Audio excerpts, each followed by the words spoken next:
Hi friends, எல்லோரும் எப்படி இருக்கீங்க? இன்றைக்கி நம்ம இந்த வீடியோவில் என்ன பார்க்க போகிறோன்னா க்ரீன் சிக்கன் பார்பிக்யூங்க. ஸோ ரொம்ப நாளாக இந்த ஒரு பிளான் இருந்துச்சு.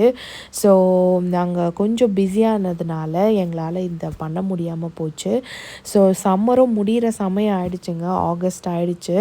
ஸோ அதுக்கு முன்னாடி அட்லீஸ்ட் ஒரு தடவையாச்சும் பண்ணிடணும்னு சொல்லிட்டு நாங்கள் இன்றைக்கி இதை பிளான் பண்ணிட்டோம். இன்றைக்கி வெதரும் நல்லா இருக்குது வெளியில்.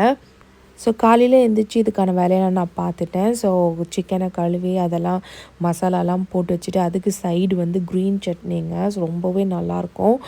இதெல்லாம் எடுத்துக்கிட்டு நாங்கள் எங்களோட ஃப்ரெண்டு வீட்டுக்கு போகிறோம். அவங்க வீட்டில் தான் இந்த பார்பிக்யூ நடக்க போகுது.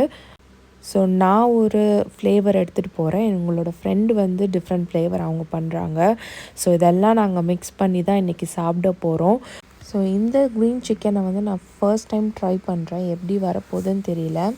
நமக்கு சம்மருன்றது வந்து ப்ராப்பர் சம்மருன்னு நம்ம சொல்ல போனோன்னா யூகேயில் ஒரு 4 மாதம்தாங்க. மேலேருந்து ஆகஸ்ட் வரைக்கும் நமக்கு ஒரு நல்ல ஒரு சம்மராக இருக்கும்.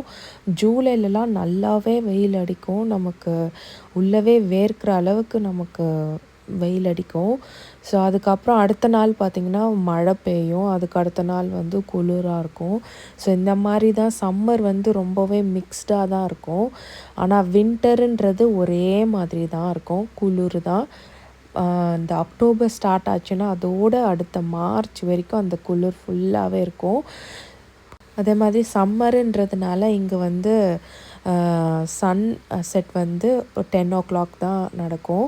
ஸோ அதனால் நமக்கு எவ்வளோ ஈவினிங் லேட்டாக ஸ்டார்ட் பண்ணாலும் பிரச்சனை இல்லை. நமக்கு 10 மணி வரைக்கும் வெளிச்சம் இருக்கும். இப்போ நாங்கள் பண்ணிகிட்ருக்க டைம் வந்து மணி 8. ஸோ இன்னுமே பாருங்கள் ஈவினிங் மாதிரி இருக்குது. ஒரு வழியாக நாங்கள் பார்பிக்யூ பண்ணி முடிச்சிட்டோங்க. ஸோ ரொம்பவே நல்லா வந்துருந்துச்சு. ஃபைனலாக நம்ம சாப்பிடும் போது நம்ம காலையிலேருந்து அந்த ப்ரிப்பேர் பண்ணதுக்கான ஒரு பலன் எங்களுக்கு கிடச்சிது. ரொம்ப டேஸ்ட்டாக இருந்துச்சு. நான் வீடியோக்காக சொல்ல, உண்மையிலே நல்லா இருந்துச்சு. நீங்களும் இதே மாதிரியே ட்ரை பண்ணுங்கள். நான் இதுக்கான ரெசிபி தனியான வீடியோவில் போடுறேன். குழந்தைங்களுக்கும் ரொம்பவே பிடிச்சிருந்துச்சி. அவங்களுமே ரொம்ப என்ஜாய் பண்ணாங்க. இந்த சம்மரில் எங்களால் நிறையா பண்ண முடியல. ஏன்னா நாங்கள் வீட் ஷிஃப்டிங்கில் இருந்ததுனால எங்களால் எதுவுமே பிளான் பண்ண முடியல. அடுத்த சம்மர் வந்து நாங்கள் எல்லாத்தையுமே பிளான் பண்ணி செய்ய போகிறோம். அது எல்லாமே நீங்கள் வரப்போகிற வீடியோக்களில் பார்ப்பீங்க. உண்மையிலே இந்த ஈவினிங் ரொம்பவே நல்லா போச்சுங்க. நாங்கள் ரொம்பவே என்ஜாய் பண்ணோம். ஒரு ரிலாக்ஸிங்கான ஒரு ஈவினிங்காக இருந்துச்சு. ஸோ உங்களுக்கு இந்த வீடியோ பிடிச்சிருந்துச்சின்னா ப்ளீஸ் லைக் பண்ணுங்கள், ஷேர் பண்ணுங்கள், சப்ஸ்கிரைப் பண்ணுங்கள். நம்ம வேறு ஒரு புதிய வீடியோவில் சந்திக்கலாம். பாய்.